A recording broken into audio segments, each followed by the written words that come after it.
Hi friends, my name is Denise Kendrick and I'm so excited to be here with you today sharing a little bit of my story, my family's story, and just kind of how God has woven this tapestry that has ended up being my life. So I want to start off by telling you a little bit about kind of where I came from. I'll keep it short, I promise. I'm a native Texan, born and raised here, and probably the first place I went after I was born was church.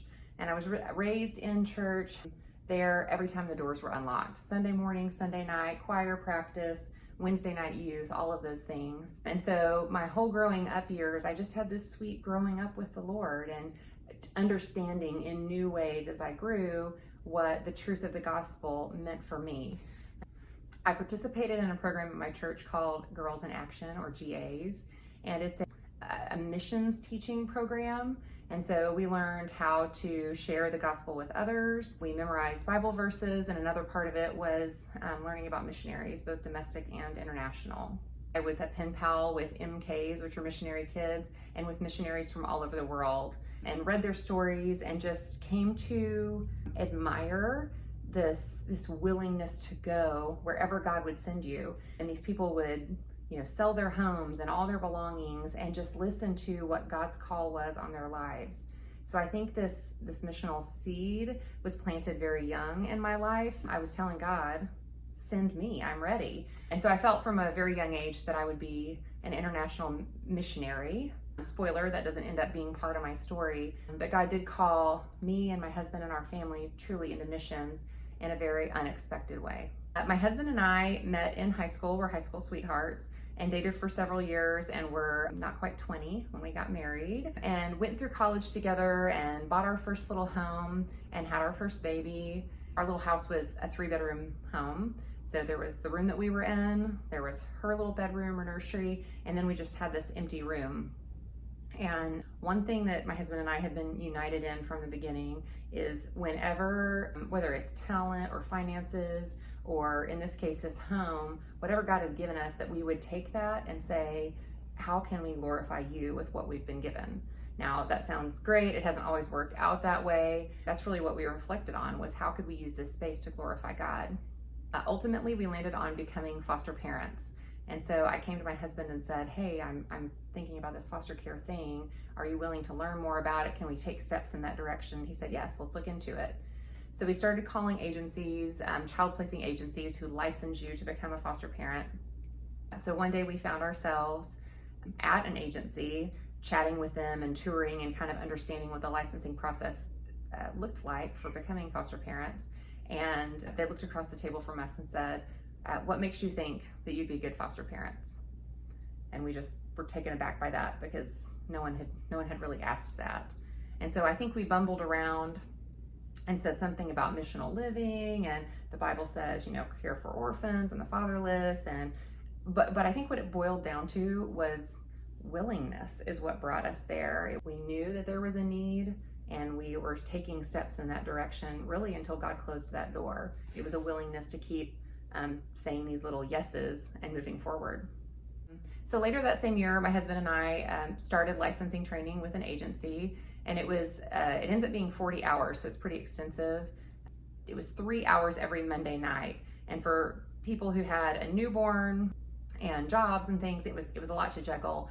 So as we wrapped up our training, we really felt prepared to become foster parents, and we were really wrong. Our training was going to happen on the job.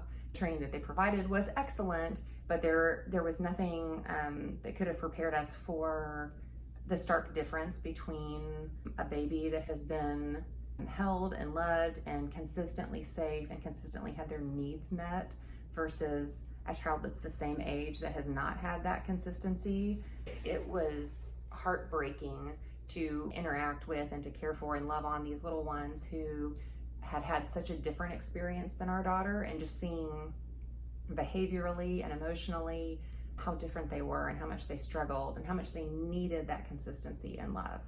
When you become a parent, I feel like it holds a mirror up to you and you see yourself in a new light, and sometimes unflattering. When you say a word under your breath and then you hear your toddler repeat it, you're suddenly aware of maybe how often you say that, or the way that you react to something suddenly sets the tone for how your kids react to that. I already expected that, But when we brought abused and neglected children into our home, because there's so much trauma there because of what they've endured, they don't just hold a mirror up to you. I feel like it was like a 20 times reflecting makeup mirror. So it didn't just show this is who I am. It showed every pore, every scar, every zit, every flaw. And so I was learning a lot about how to care for kids from hard places, but also part of this journey was the Lord teaching me about myself and me taking a hard look at what was triggering me, realizing how thin my patience actually is, how if I wanted to prioritize my relationship with him, that there could always be another diaper to change or something to clean or something to do or some show that I wanted to watch, but that I was gonna have to choose that as a priority. So we fostered at this point for about 3 or 4 years. Most of the kids that we fostered either went home to their parents, they had gotten back on their feet and addressed the issues that were making that home unsafe, or they went to a family member. And so we felt like, we'd have this child for 6 months or a year, that we were this bridge that was taking this child from where they were to whatever God had for them next, whatever was safe and healthy and where they were headed. And we got to be a beautiful little part of that. And there is some truth in that did happen. But we also thought, well, we can build our family, we can have our own kids. And so we probably would not choose adoption, mostly because we kind of naively envisioned this line of childless couples who were just waiting to adopt. And that, that would be that if a child came up for adoption, that's what should happen. They should go home and be reunified, or they should be placed for adoption with another family. And that line of couples, it does exist, but primarily for infants. And the truth is that there are children who are in foster care today that are waiting for adoption. And there are kids that wait years in foster care for adoption. And that was something we didn't know out the gates. And it took us a couple years really in foster care to understand the nitty-gritty of that. And the truth that, these kids would wait so long. And then if they don't have an adoptive family, they would age out of foster care at age 18. They leave. Their situation is the same it was when they were 17 and a half, but suddenly now they're a young adult and they're out on their own. And they have no permanency and they have no safety net. They likely have, no one safe and caring in their life that can help them keep moving forward towards their dream and support them. And, they're one flat tire, one payday loan, one mistake away from just tragedy. And so our hearts were broken for these young adults and for this idea that, there's not a family waiting for every child. There's kids who are waiting for families today in foster care. So we had been fostering for a few years when we learned about these youth who are aging out, and I stumbled upon a website that was a photo listing of kids who are waiting for adoption. So it's their picture and a little description, and it almost looked like an online store. I was so disturbed by the numbers of kids that were waiting, and I just scrolled, and there were siblings who were separated. There were siblings who they were trying to get together in one home, but many of these kids were waiting years for adoption. So for the first time, my husband and I both felt God starting to change our hearts a little bit about adoption. Ultimately, we decided to adopt a boy that was older than our kids. So at that point, we had a 6-year-old, a 4-year-old, and a 2-year-old. And we sat down and we would look at that website together, and that was that was the first yes, was let's just imagine life with this big boy in it. And it seemed outlandish. It seems outlandish even in the telling now that we would, as not even 30-year-olds, be considering adopting a teenager. That's really just like where we felt God leading. And we went, okay, we're gonna keep saying these little yeses. We're gonna keep moving in this direction until you shut it down, God. And so that's what we did. And it started with looking at kids' profiles, and then ultimately with our hands shaking, getting on the phone and calling our agency and saying, hey, we're interested in adopting. So we inquired with our agency about adopting a boy between the ages of 10 and 15. And just a few days later, they called us about the boy that would be our son. And he was 15. He was 2 weeks before his 16th birthday. So he was just barely made the age range that we had kind of developed in our minds. As you can imagine, when you've had only little people bringing in this big boy, it really shook up our lives and challenged us in new ways. There's much to his story that it's not mine to tell. And so I don't want to go into the details of how he was in foster care, but he had been there for a long time waiting for a family. And so we welcomed him into our family, and that was another part of our lives that we had considered how it would affect us and our kids, our little nuclear family. We had not considered the shockwaves that could send out into our church and our families, and that we were bringing this child into our lives, but we were also bringing him into all of their lives. And for good or bad, they were going to be a part of, as we rode these waves of adding this child to our family. So adopting a teenager was a big leap, and it definitely changed our lives forever in a good way. Again, with the mirror, I saw new parts of myself that I didn't know were there, and was challenged to fix some things in my life. God just continued to work on our hearts, and we thought this would be our only adoption. At this point, we had 2 boys and 2 girls, and our kids were 16, 6, 4, and 2. But it wasn't very long after that all of our kids I guess they had a family meeting without us, I don't know, came to us and sat us down and said, hey, we think we're ready to foster again. And having had kids in and out of our home, on a monthly basis, rearranging the furniture, that was your room this week, and now this is your room, or you're going to share this or that. I could not believe that my kids were not only in for it again, but saying, we feel like this is what's right. And so we did open back up, and we were open for up to 2 kids, 0 to 17. And then our first placement, which is kids coming into your home, was a little 1 and 2-year-old. And I don't have time to go into the details of how the rest of our family was built, but long story short, those 2 little ones had a sister, and she needed a place to go, and so she came home, and that brought us up to 7 kids.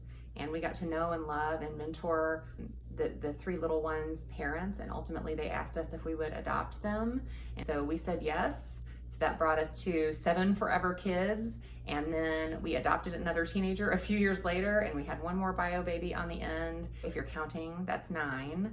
I don't always say that right at the beginning, because then you would have disregarded everything I've said so far and been like this crazy lady with 9 kids, however she got to where she is. I don't want to get there. But I just want to encourage you that that's, first of all, not where we set out to be. My husband and I had plans. We were going to pay off our first house and all of these things, and he was going to be a basketball coach, and I was going to be an artist, and work towards our degrees, and had these plans in hand, and sometimes willingly handed those plans over to the Lord, and then sometimes I think he just had to kind of pry them out of our hands. But ultimately, 20 years later, I can look back on this marriage and on this life and on this career that God has given me and realize his plans are phenomenally better than mine. How grieved I would be if I wasn't in this place. I might not feel that way when there are mountains of laundry surrounding me, or trying to get, 9 kids out the door in time for school, but I'm so grateful for where we ended up. And truly, that I think I would have been overwhelmed as a young mom looking forward and knowing that this is where I was going to be. So God didn't show me the whole thing. I'm just so glad that I didn't know where we were headed. And now that we're here, and God's not done with us, who knows what's next, that I can reflect on that. It's so affirming in my reflection that it makes those decisions moving forward that much easier, if that makes sense. So what I questioned before, now I go, God's got this. And this may seem crazy, but this is where he's leading us. So along this journey of being foster parents and our family growing, we faced a lot of challenges, and it could be a very lonely journey as you're a foster parent, with folks not understanding that you have caseworkers in and out of your life. You have kids that their behaviors can be really challenging. You're navigating maybe special education and therapies and things like that. So because we felt so lonely, we started creating kind of a community for foster and adoptive parents through our local church, started providing respite nights, which is like a parents' night out for foster parents, support groups. And so this little volunteer team at our church basically rallied, and we started to dig into, what do foster parents need? How can we love on and support those who are opening their homes to care for kids? And all of that snowballed so quickly into what is now my life's calling, which is our ministry called Embrace Texas. Embrace, as I mentioned, started as a volunteer effort, but it just grew so quickly, and we had other churches saying, how are you partnering with the state to recruit families for kids, and how are you taking portraits of kids and interacting with these families and providing this care? And so we started teaching others how to do what we were doing, and a few years in realized This is more than a volunteer effort. This needs our full attention. So we quit our day jobs and raised our support as missionaries, not the kind of missionary that I had envisioned as a child. I was not going to Mongolia. God had called me to be here and to serve kids in my community. This is what I still do. I work at Embrace, and we provide all kinds of support for foster and adoptive parents, things that I wish I would have had along the way that I think could have helped me be a better parent and could have given me some more endurance for this race of caring for kids who are, coming into your home from hard places. And so that's still my joy and privilege to this day. So if you're interested in becoming a foster or adoptive parent, I encourage you to really dig into that and chat with other people that you know that have fostered or adopted, and just keep taking those steps forward and ask for the Lord's guidance. You can't dive in the deep end with fostering. There's applications and paperwork to be gathered and classes to go through. Start by collecting information and, kind of taking an inventory of your life and seeing, are we in a place, are we financially stable? Is our marriage where it needs to be to start this journey? And then take those steps of faith, kind of moving forward. But I know that won't be how everyone ends up serving. I do believe as Christians we are all called to that. I know that that's a mandate from the Lord. It's not a favor. It's not it's you or me. We are all called to care for the fatherless. For some of us, that's opening our home, but for most people, that's not how they will serve. It could be that you're volunteering with a ministry that's serving children who are in foster care. Embrace, our ministry, can help you develop a foster care and adoption ministry within your church to help find families for kids who are in foster care and lingering, to help youth who are aging out of foster care. If you're local to the DFW area, we need volunteers like crazy. We have volunteers who are sewing masks right now because we're going to have foster kids who are possibly, it's a day-to-day thing, but possibly headed back to school here in the fall, and we'll need a daily mask, which, oh my goodness, is going to be interesting.